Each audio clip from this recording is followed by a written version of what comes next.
So this seminar tutorial, we're going to discuss, understand the process of a series of counseling sessions. So the outcomes are going to be identify the stages of a series of counseling sessions.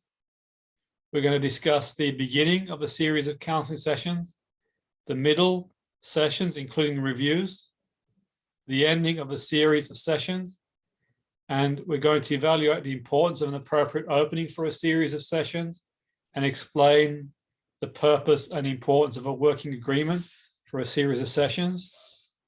This tutorial seminar is for educational purposes. It is in no way a recommendation, or it's not designed for learners to deploy any techniques as part of the treatment plan. It's purely for educational purposes only. We're also going to discuss, explain the purpose and importance of reviewing progress and the client, explain the importance of working towards the ending of a series of sessions, and explain the importance of ensuring that an environment is suitable and safe. So first of all, identify stages of a series of counseling sessions. So we have a beginning of a series of counseling sessions, the middle sessions, including reviews, the ending of a series of sessions. The beginning of a series of counseling sessions, the counselor should introduce themselves, explain the working agreement, including the type of counseling. For example, it could be person-centered counseling, and check out if this matches the client's expectation. And that's really important. The client's very clear. The expectations are clear. So you're sticking to your remit. You're not giving any advice from a counseling perspective. You're there to listen and to make sure they're okay with that. You can talk about what is on offer, as in the type of modality you're using, and for example, PCT, the limitations.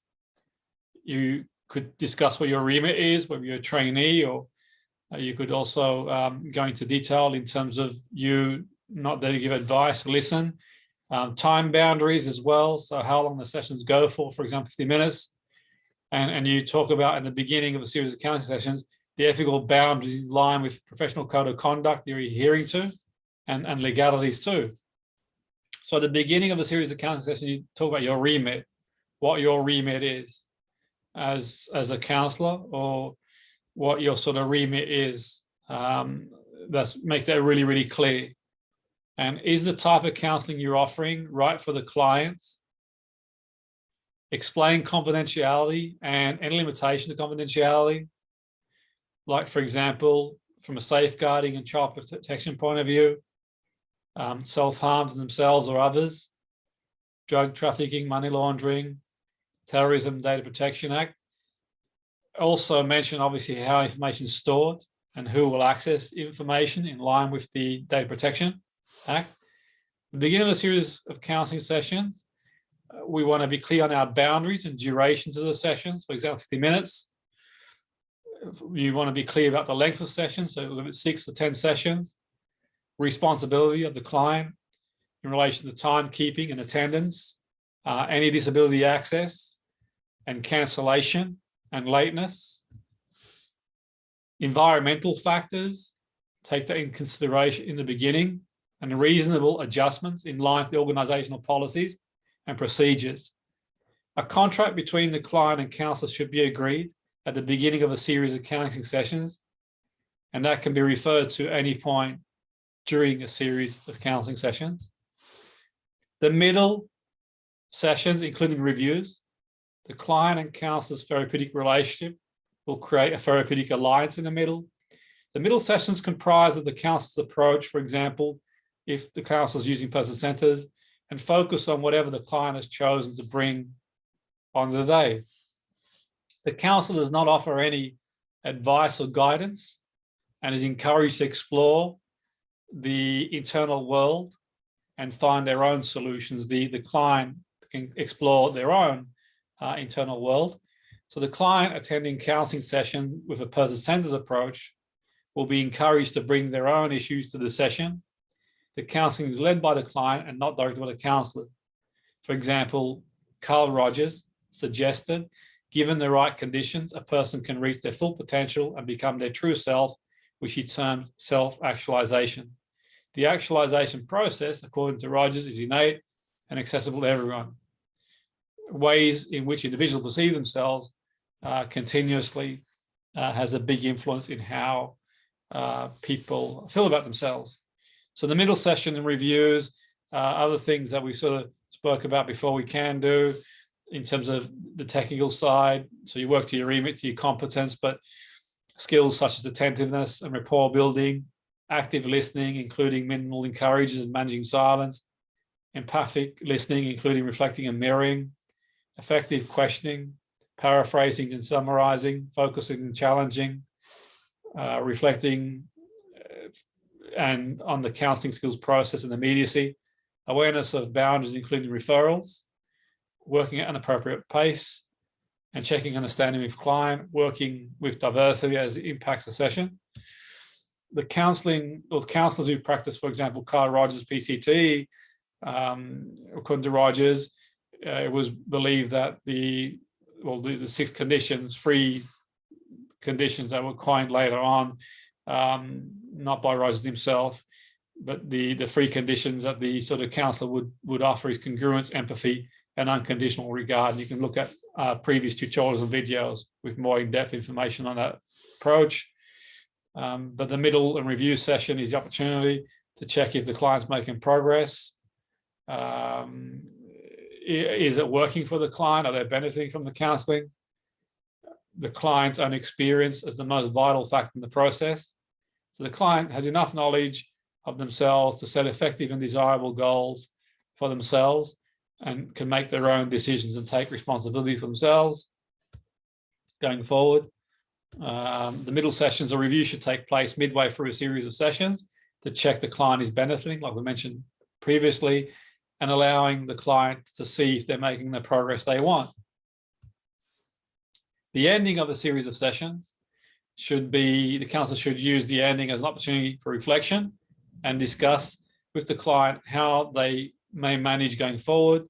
This can also be an opportunity to signpost a specialist service that may have a specific focus. So for example, if the client identified they have a trauma or another maladaptive behavior that's beyond your remit, that might require further exploration by a specialist service or clinical expert in the field. Evaluate the importance of an appropriate opening for a series of sessions. So having clear boundaries and managing expectations are important, as this will not only keep the client emotionally safe and discuss with the client what type of counselling is on offer, and what you can and cannot provide is significant, as this should be made clear from the start. Some clients may come to counselling looking for advice, information, or guidance, and they need to be aware this is not the purpose of counselling. And confidentiality should be made implicit from the start, and the counsellor should check what we mentioned earlier about the limits of confidentiality and the client's understanding around those limits as well. You spoke about earlier in the tutorial. Explain the importance of a working agreement for a series of sessions. Well, it's important to have a working agreement as it maintains boundaries and expectations for counselling sessions. A working agreement is both for them to protect the client and the counsellor. Explain the purpose and importance of reviewing progress with the client. Well, it's important to review progress with your client as it enables the client to see progress in their journey. That is an opportunity for reflection and identify areas that may need more attention than others or for further exploration. Explain the importance of working towards the ending of a series of sessions. As therapy is not designed for the rest of your life, you don't want to be on drip forever, and clients don't want to be on doing therapy forever unless they're coming in for a different issue or something else comes up, but predominantly the same issue. They want to move forward in a certain direction at some point. So we don't want the client to be non-dependent. You want to be independent. As clients thinking about how they might manage their future anxieties or feelings, whether they sort of decide to go on and see a clinician in an expert area, or whether they sort of feel they can manage or move forward with the way they feel. It's helpful that the end of therapy does not become another anxiety. So, for example, you get to the end and the client starts to sort of panic, oh no, what do I do now? So in terms of counselling, at least, the client feels more emotionally stable when working towards the end of the series of sessions. And this should be checked out by the counsellor, how the client's feeling at some point towards the end, or how do you feel as we sort of draw to the close of the series of sessions. And this is an opportunity for reflection and how to explore if any other specialist help might be required. Some of the things we'll talk about now is the importance of ensuring that an environment is suitable and safe. Well, seating should always be comfortable and non-confrontational. So no barriers between the client and counsellor. So, for example, any clutter or a desk, nice and clear, if they feel comfortable that way. The counsellor should always position their seat nearest, nearer to an exit. That's one school of thought from a safety point of view. So, for example, if you sort of need to leave for a safety issue, then you can sort of guide the client. Also, alternatively, if you feel uncomfortable and there's any aggression by the client, you don't feel safe, you've got an exit there as well if need be, particularly if you're working in sort of a more volatile situation. A risk assessment should be undertaken according to relevant guidance. Well, in the UK, so Health and Safety at Work Act 1974. So it's important that the environment's risk assessed. And it's important to ensure that the environment in which the sessions take place is suitable and safe for both client and counsellor. The use of, for example, like lighting, a nice safe space, the room temperature as well. So these are sort of key things to have in place there as well. I think it's really useful as well to make sure that the room's nice and comfortable, temperature, avoid any distractions where possible. So you've got a room and people are clear that counselling's going on in that room. So, for example, if you're working within an organisation, then the room is sort of detached or away from any sort of distractions and people sort of walking in and out of offices or whatever. So sort of clear, you've got the room there. Maybe it might be worth having a sign in case someone in the building is not familiar with sort of the room being for counselling. If you're in that sort of environment, make sure phones are off. Ideally, you want phones off unless obviously, you agree with the client that you've got a potential emergency, but then you would probably question whether we do a session anyway. So in those circumstances, but yeah, phones are off, and just make sure it's soundproof, the environment, to ensure confidentiality and distraction as well. Timekeeping is really important too. The environment, being aware of any sort of measures, anything needed to put in place for any disabilities as well. And location of fire exits and bathroom facilities if necessary. So this is just a general overview for you. Any questions, feel free to ask me.